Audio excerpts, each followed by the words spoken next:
Now, our Prophet ﷺ said, hadith is in Muslim Imam Ahmad, that most of his followers will be from the Yahud. Now, this leads us to a very interesting issue and tangent. We had mentioned last week, that the Christian belief is very similar to our belief, especially the evangelicals, that Jesus is the Messiah and he shall come back towards the end of times, that there shall be a false Messiah, the Antichrist, and that Christ and Antichrist will fight it out, and that Christ will win over the Antichrist in the great Armageddon. In this rough skeleton, we are the same. No issues. Now, with the devil's in the detail, and they have a lot of other ikhtilafat, but in this skeleton, evangelicals, Baptists, Muslims, we all believe the same thing. Of course, there are many differences of them. We do not have this as an explicit mention, but they do. And that is that this will only happen when the Bani Israel are gathered in the Holy Land. Okay, this is the belief of evangelicals, that Jesus will only come back when all of the Bani Israel are gathered in the Holy Land. And therefore, because they want to see their Lord and Savior, they are eager to bring the Bani Israel to the Holy Land. Are you guys following? I'm being وَالْلَبِيبُ بِالْإِشَارَةِ يَفْهَمُ. So they want the people of that faith tradition to go to that land. And it is because of this that some of the most hardcore Zionists are not people of the Jewish faith. They are evangelicals. Because it is their aqeedah. It is their aqeedah that with the return of the promised people to the promised land, their Savior will come back. So they want to expedite that. Now, ironically, they believe when the Savior comes, one of the first things He's going to do is to get rid of those who didn't believe in Him. And primarily, according to their aqeedah, the people who tried to kill Him, or actually succeeded in killing, because they believe they succeeded. Now, this is the irony of ironies. Think about it. I need you to understand my point here. This group wants to expedite and support the Bani Israel to go to this land with the aqeedah that they will all be destroyed in that land. You understand this? They are ardent Zionists, and they have no love for the people whom they are helping. On the contrary, their aqeedah is that the very people they're helping, you understand this point, right? Wallahi, ajab al-ujab, ajib. How can the other group accept their aid knowing that this group wants us dead?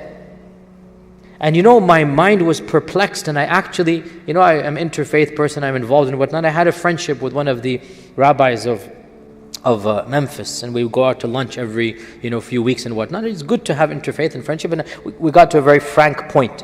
So I actually asked him, I said, aren't you embarrassed to accept help from people who think that helping you will eventually cause you to be killed?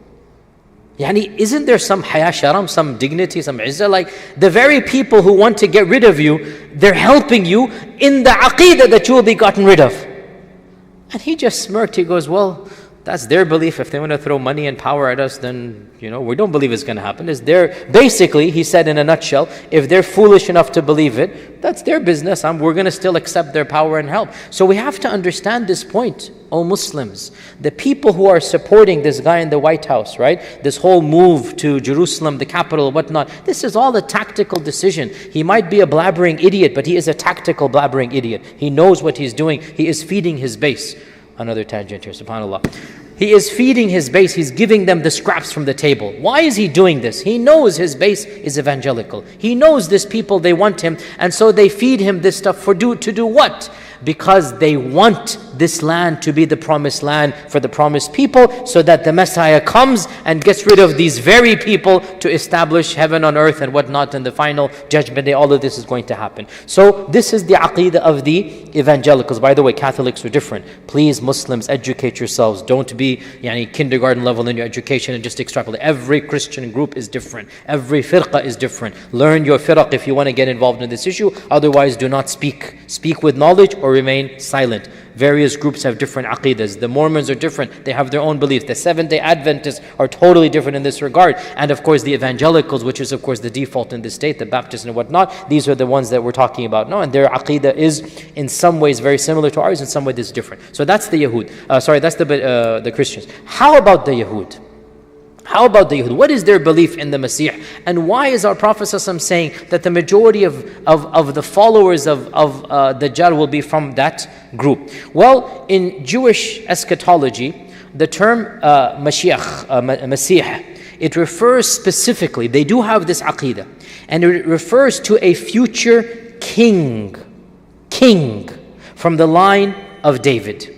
Okay? So, mainstream Jewish belief is that there will be a person from the line of David, from the descendants of Dawood, who will be a king, and he will be anointed, Masih. He will be anointed with holy oil, and he will bring in the messianic age. He will bring in the end of times. So, the Masih in their aqeedah is called the King Masih, Malach Mashiach, Malach Mashiach, the King Masih. Because for them, the Masih is a political figure, not a religious reformer.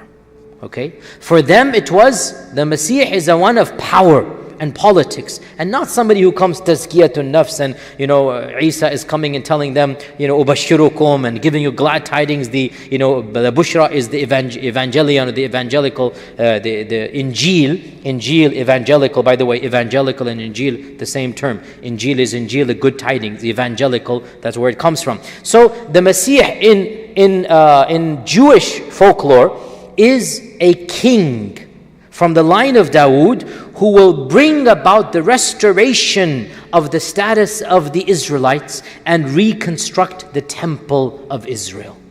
Okay? So they do believe in the Masih as a political figure, and who will bring back the kingdom of who? Of Dawood. And this has been a mainstream of ancient, medieval, and even some modern Jewish movements, as we're going to come to right now. And that is why, dear Muslims, when the Masih Isa came and he began preaching to the Bani Israel, and he claimed he was the Masih, the Yahud did not care about a Masih that's a spiritual reformer.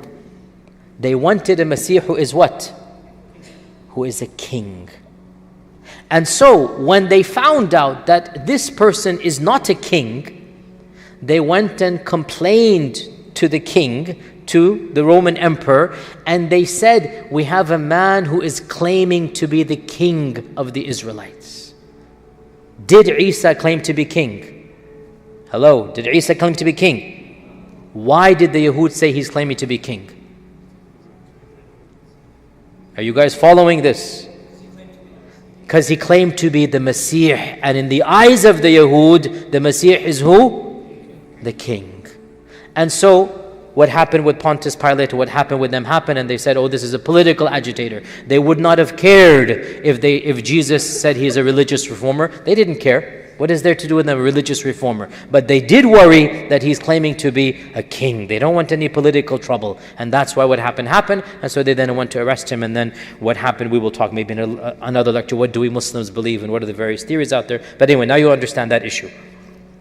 Now the issue we need to come back to is that belief in the advent of the Masih was a mainstream of Jewish theology, and for them the Masih will bring back the power and the izzah of the kingdom of David that used to be. And therefore, when the single greatest theologian of Jewish law and Jewish theology, there is only one that is Shaykhul Islam amongst them. There is one amongst them in all of their history that they consider to be the greatest Jewish mind, and that is the Jewish theologian, the most famous in the history of Judaism. Anybody? Yes, very good, but who?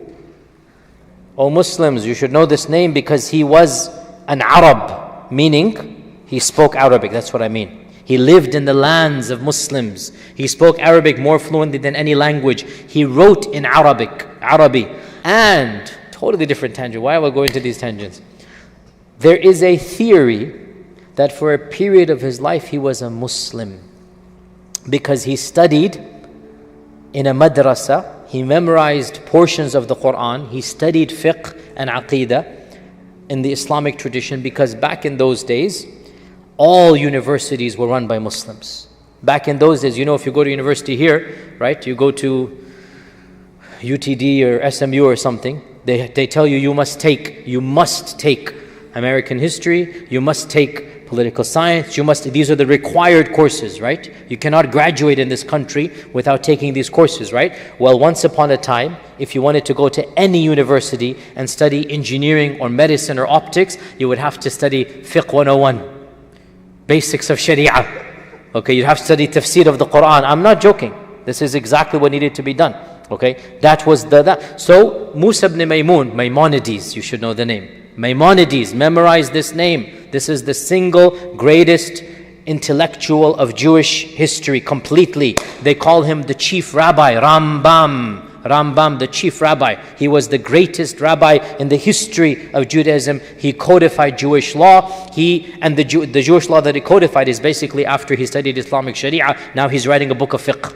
Okay, and he is the first and most important Jewish figure to write a book of aqidah, the book of theology. He wrote a book of theology and he summarized it in 13 points, and he called it the 13 principles of Iman. 13 principles of Iman. Why did he summarize aqidah? Because he studied aqidah from the Muslims, and now he wants to do the same for the Jewish faith. And so Jewish aqidah, when it comes to many things, is actually coming from the philosophy of Ibn Rushd, Averroes and others, because Musa ibn Maymun, Maimonides and Averroes were basically coming from the same philosophical strand. Anyway, back to our topic. What am I talking about?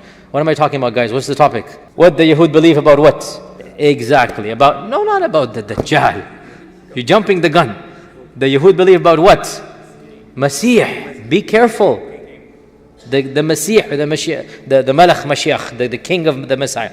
So, Musa ibn Maymun, Maimonides, wrote a book called The 13 Principles of Faith. By the way, you can look it up. It's translated into English. And each principle begins with the phrase, Ani ma'min, ana mu'min, ana mu'min, ana mu'min, ani ma'min in Hebrew. Ana mu'min, this, I believe in this, I believe in this, I believe in this. The 12th principle of these 13, and I quote from the translation. My Hebrew is too weak to actually read it to you. I'm not going to embarrass you with that, but I quote from the translation. I believe with full faith, ani ma'min, ana mu'min, in the coming of the Messiah. This is in the aqidah of Maimonides, which is the standard aqidah of the Jewish peoples up until our times. He is the only one who has codified to that level, aqidah and fiqh. I believe with full faith, yaqeen, certainty in the coming of the Messiah.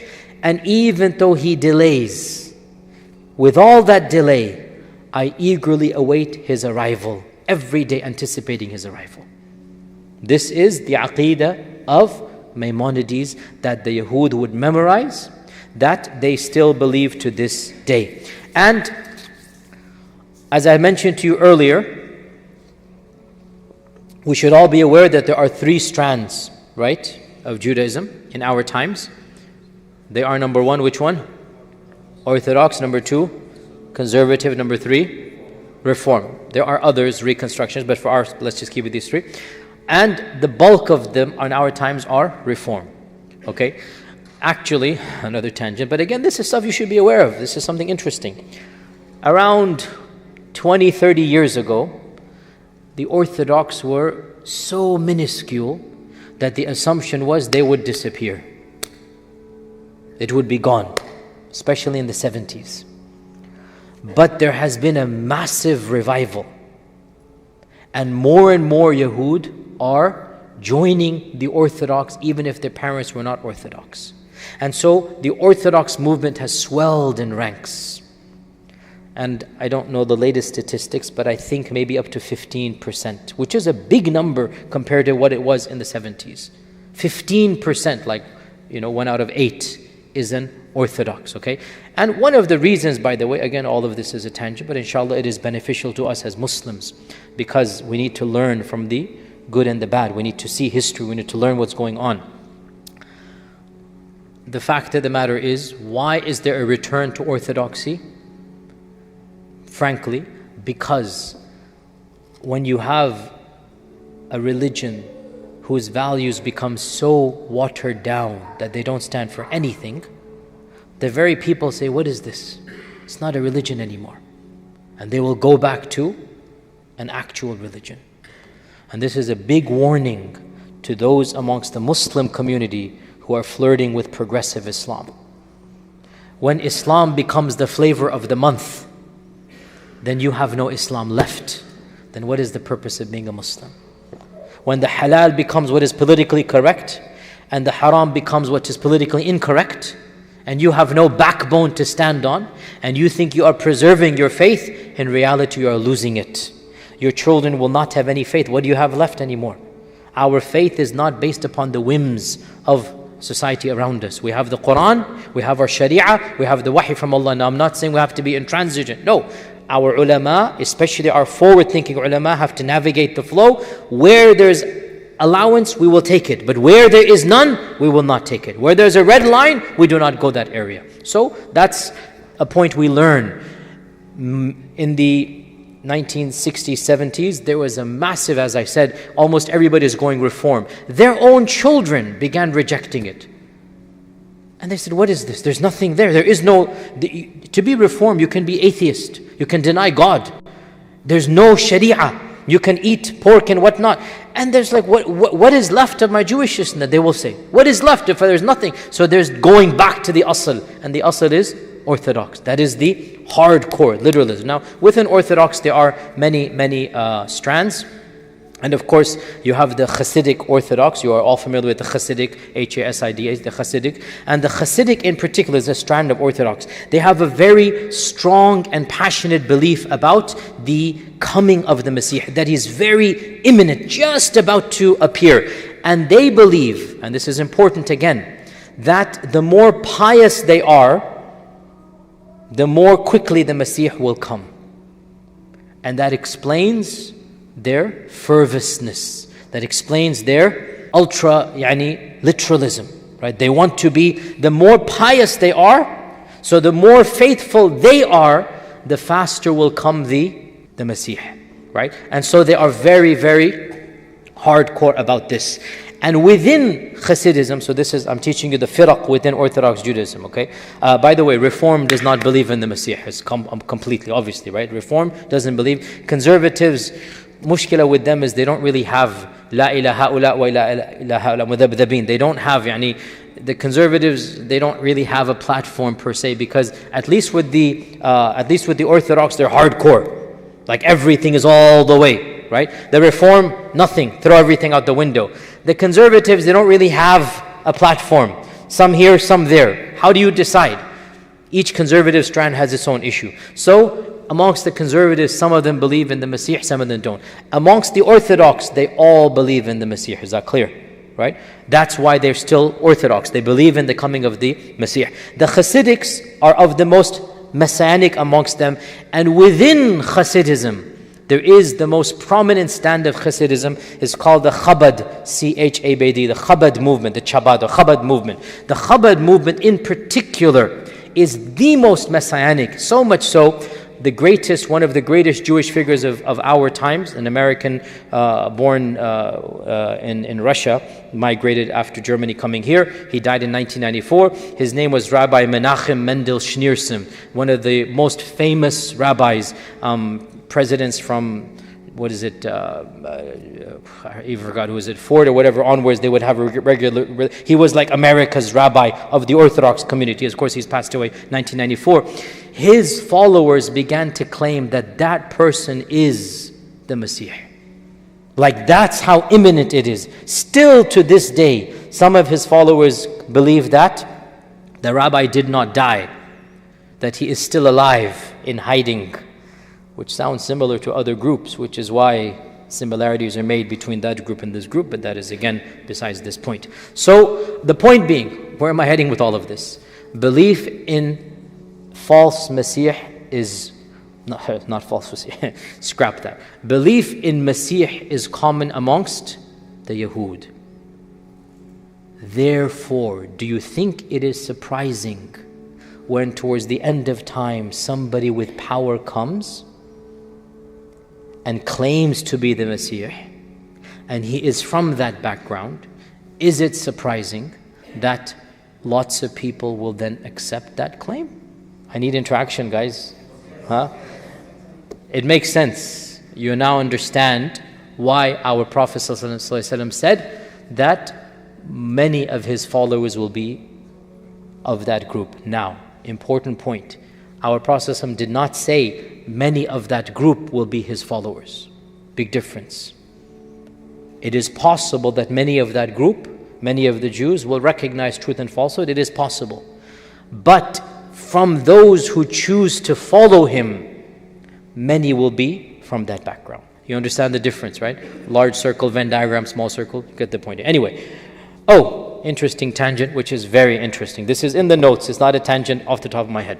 These tangents get me into a lot of trouble, especially for this topic. I have to be very precise what I say. Another very interesting tangent, which is relevant to us, and it is in my notes.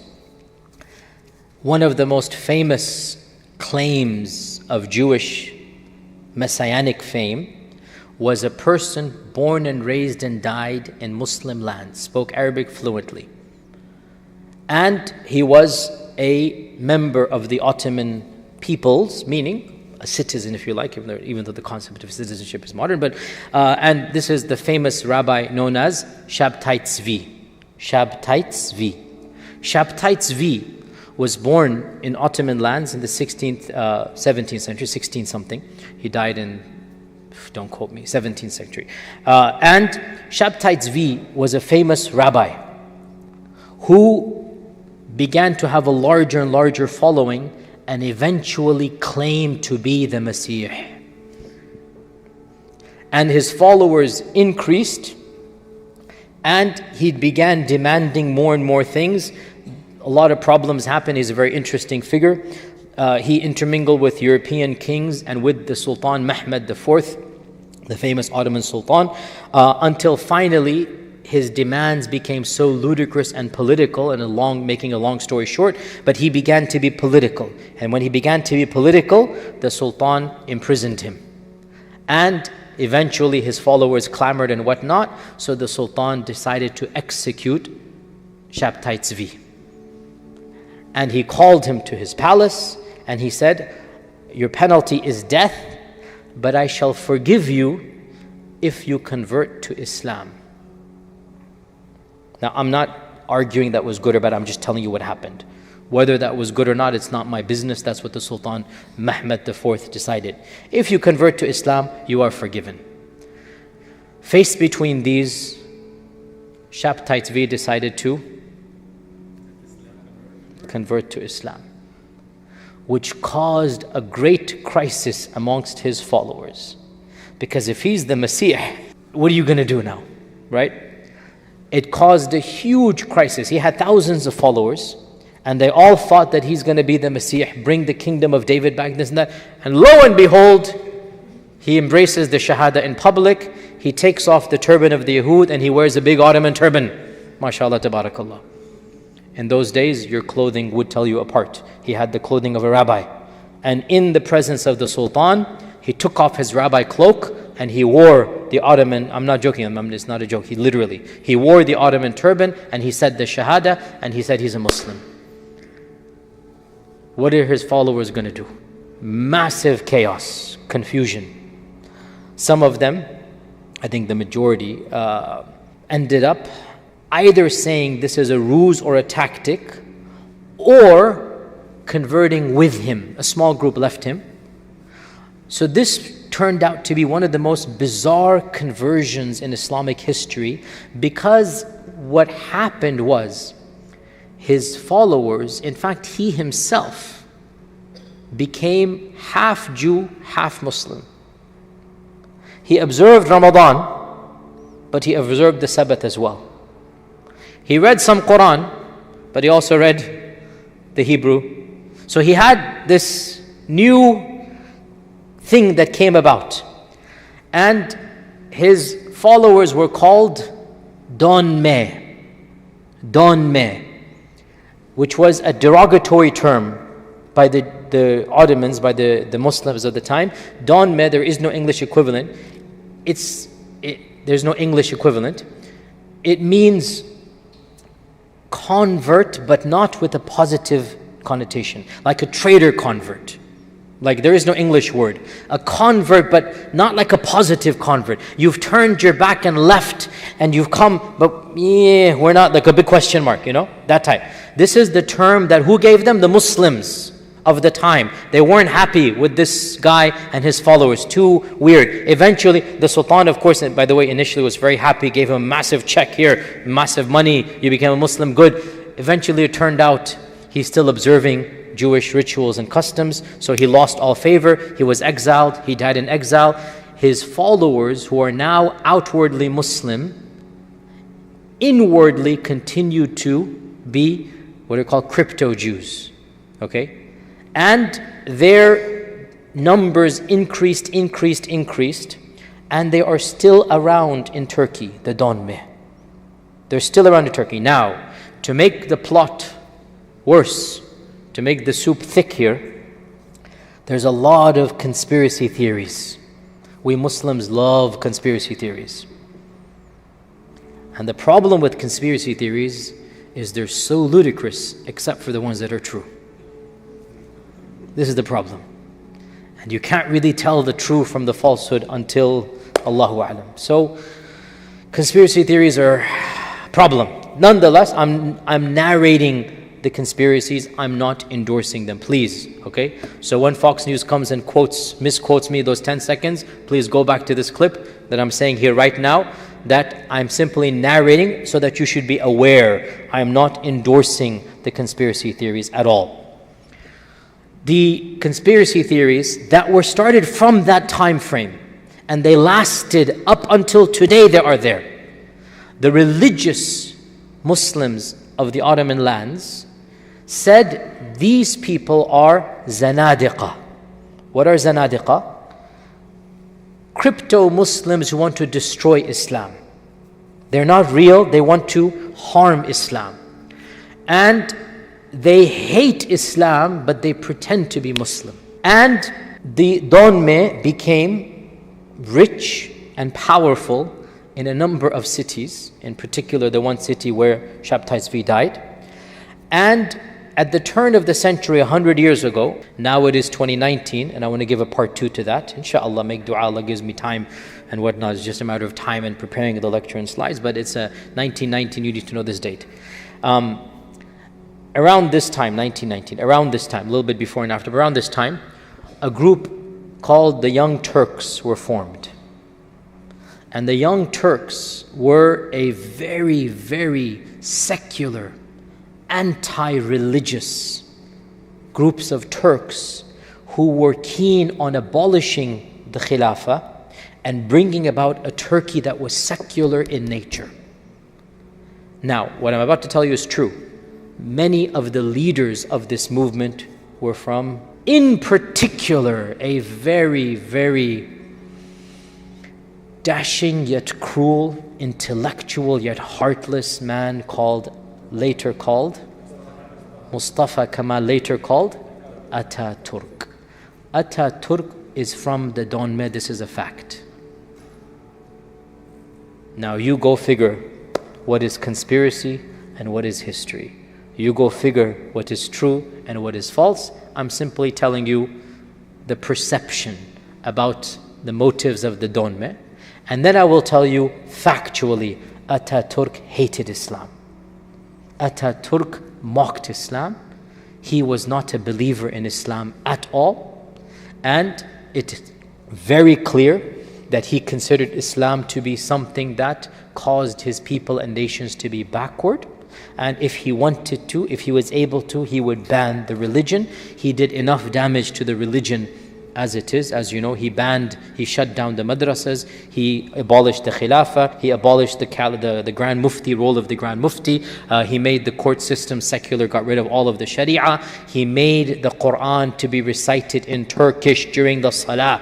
The adhan was recited in Turkish, not in Arabic anymore. Instead of Allahu Akbar, they said something in Turkish. That was his whole point, to make everything Turk. So Ataturk is from the Donmeh. You understand where conspiracy theories come from. And not just him, but many of those who followed him.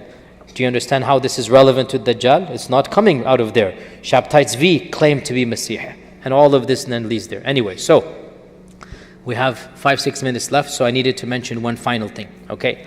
Now, I have saved one issue to the very end because it is highly, highly, highly sensitive. And that is a hadith that mentioned that towards the end of times, when the big Armageddon battle takes place, and there shall be Dajjal on one side and Isa on the other, that is the final Armageddon, the big one, that Isa will kill Dajjal.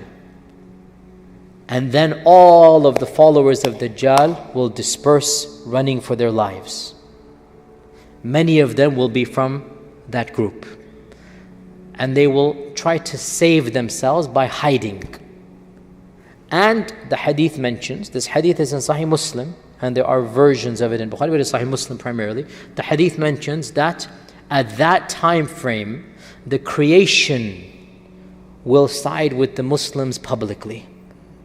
I shouldn't even just say Muslims, the supporters of Isa, because there will be Christians who will support Isa and believe in him, so they will become Muslim, right?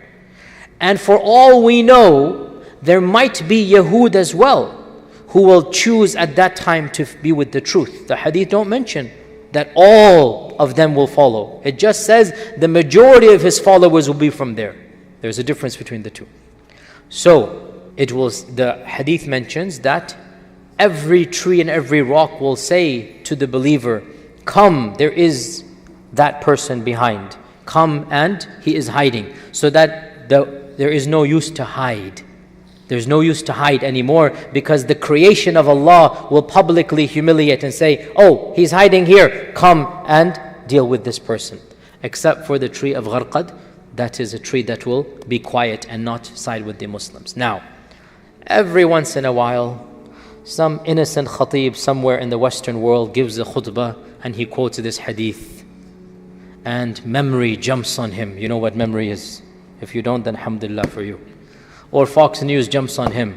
Or Pamela Geller jumps on him and takes this small clip and goes viral with it and says, oh, this is an anti-Semite and he is calling for the destruction and he is Hitler version 2.73 and he is this and that. Bring him back again, right? So it becomes problematic to quote our own tradition because accusations of anti-Semitism come. And a few years ago, there was a University of California would host the MSA, uploaded all of the books of hadith.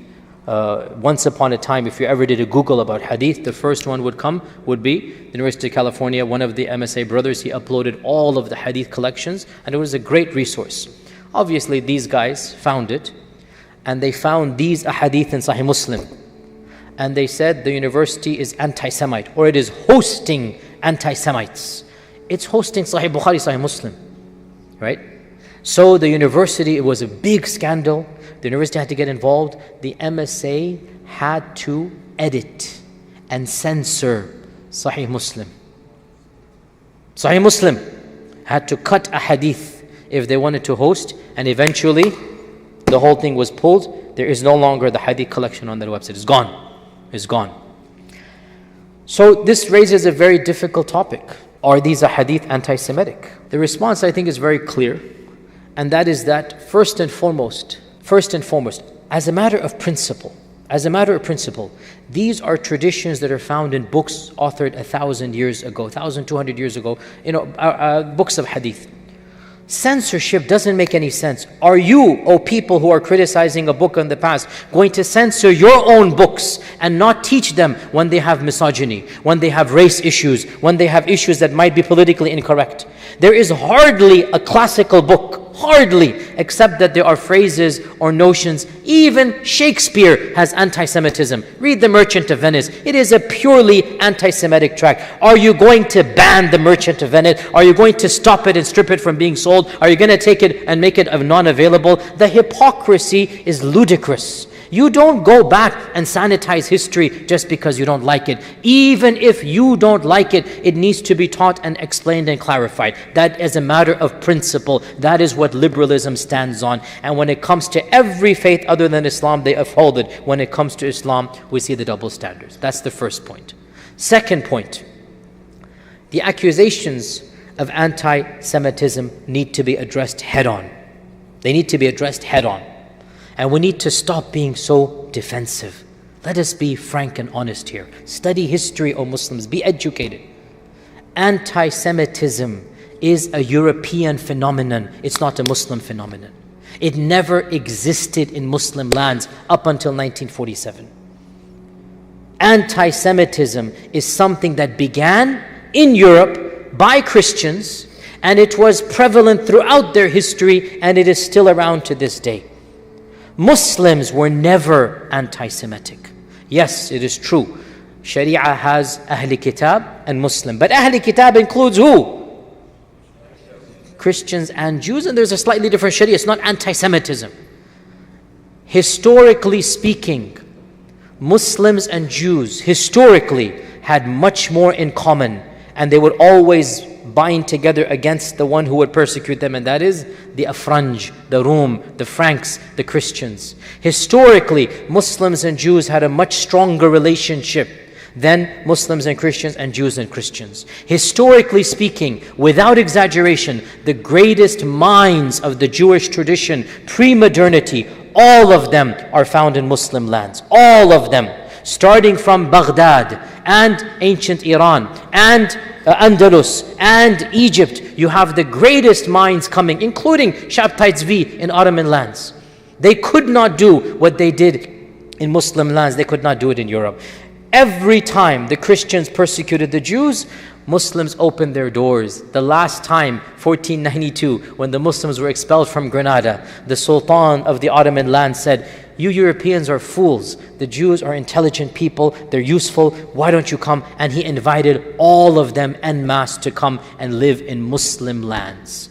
And that is why throughout the Muslim world, throughout the world, the largest population of Jews before 1947 were in Muslim lands. In Yemen, in Iraq, in Morocco, in Egypt. These were where the Jews were. So this whole notion of Muslims being anti-Semite, by the very people who defended, by the very people who invented anti-Semitism, please Muslims, educate yourselves. Don't fall for all of this stuff, okay? Also, so that's historically speaking. Also, now let's get head on. Okay, so we talked about historically. Thirdly, let's get to the issue. Okay, well the ahadith do mention killing. Let's be honest here. The ahadith do mention them. Jayyid, they do mention them. Let us realize these ahadith, they are predictions, not prescriptions. Big difference. They're predictions, not prescriptions. They're telling you what's going to happen. They're not telling you it is allowed to do it. So, if you believe in these predictions, you believe that stones are going to talk. I believe they're going to talk. But the people who criticize us don't. If you don't believe 90% of it, then why are you believing the 10%? These are predictions of the end of times, of Armageddon, what's going to happen, the apocalypse, the end of the world. If you believe that trees are going to talk, if you believe there's something called the Antichrist, if you believe there's something called the coming of Christ, well then, if you really believe that, fight on the side of truth, not on the side of evil. End of story. If you don't believe it, these hadith are not telling Muslims to do anything. It's describing what's going to happen towards the end of times. And therefore, if you choose the side of good and not the side of evil, you're not going to have this issue. So the bottom line, we don't have to worry about this charge of anti-Semitism. We need to educate ourselves and challenge it head on. These are not anti-Semitic hadith whatsoever.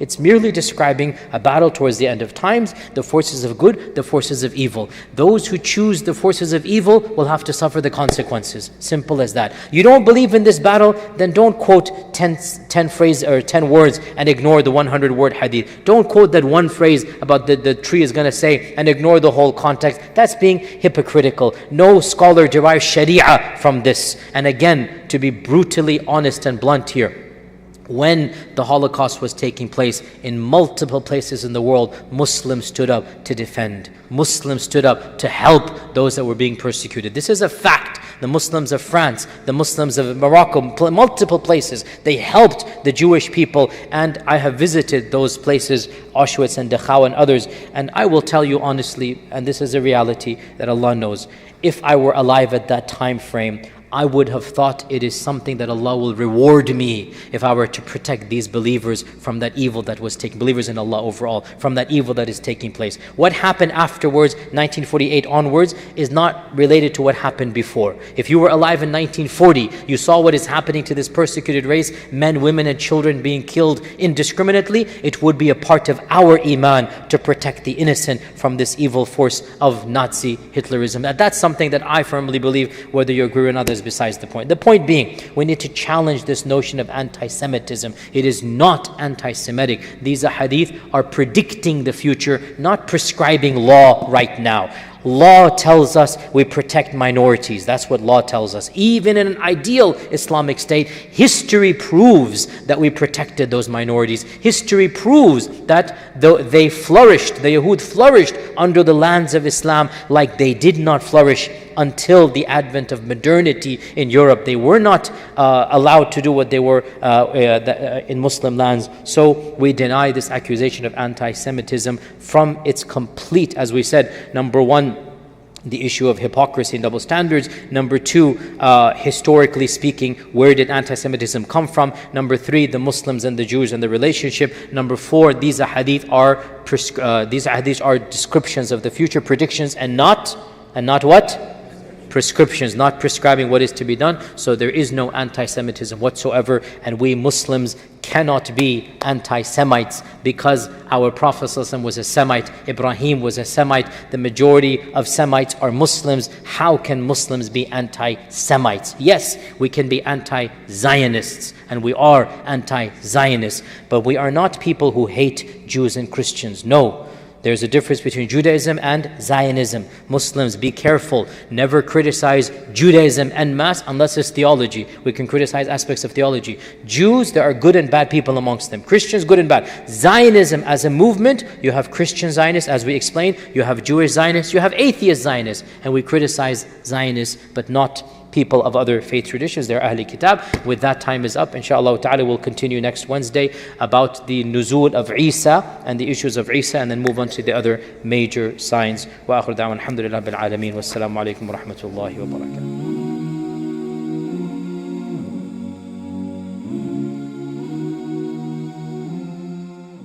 Let the power of media improve your connection to your deen and make a positive impact on your life. Download the One Islam TV app today and embark on a transformative journey of knowledge, inspiration, and spiritual growth.